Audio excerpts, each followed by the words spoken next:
পুরান বইগুলো হলো যেটা বলে জুয়া খেলা। আমি এমনভাবে কিনতে হয় এই যা আছে সব কত দিবা বলো।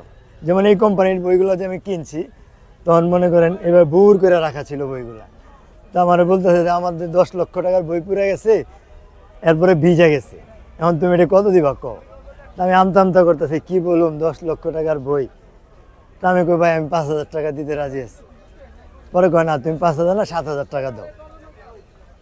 আমি চিন্তা করলাম যে 2,000 টাকা বড় বিষয় না, বিষয় হলো অনেক টাকার বই পড়ছে। সবচেয়ে বড় হতো ওনাদের ক্যাশ পড়ছে প্রায় 2 লক্ষ টাকা, ক্যাশ টাকা পড়ছে। তো যা 7,000 টাকা দিয়ে নিয়েছি, কিন্তু দুর্ভাগ্যবশত উনি এখনও 2,000 টাকা আমি দেই নাই, পাই নাই হাতে, যাইতে পারি নাই সময়ের জন্য, দিতেও পারিনি। আশা করি দিয়ে দিব, একটু সময় নিবে।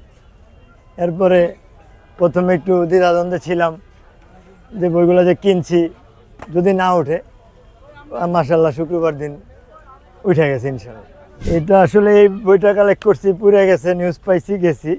এছাড়া বিভিন্ন লাইব্রেরি ইসলামী টাওয়ার যা জিজ্ঞেস করলে বাৎসরিকে 1 বছর 2 বছর পরে পরে বই রিজেক্ট বের হয়, বেরোলে ওনাদের সাথে একটা ডিলিংস করে নিয়ে নিই।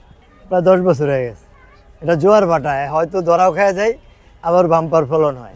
একা করি না ঠিক, আগে একাই করতাম, পরে এই যে 2-1 ছোটো ভাই বোনদের সাথে নিছি, নেওয়ার পরে যখন গোমর বইলা দিছি পরে আলাদা হয়ে গেছে। এমন করতে করতে এখন বাংলাদেশে 8-10টা লোক আছে যারা এই বইগুলা কেনাবেচা করে, যেগুলো আমার হাতের থেকে ছুটে গেছে।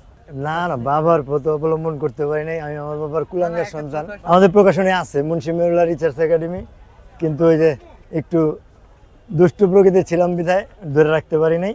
না, স্বপ্ন দেখি না এখন, কারণ স্বপ্ন আর বাস্তবের মধ্যে অনেক ব্যবধান।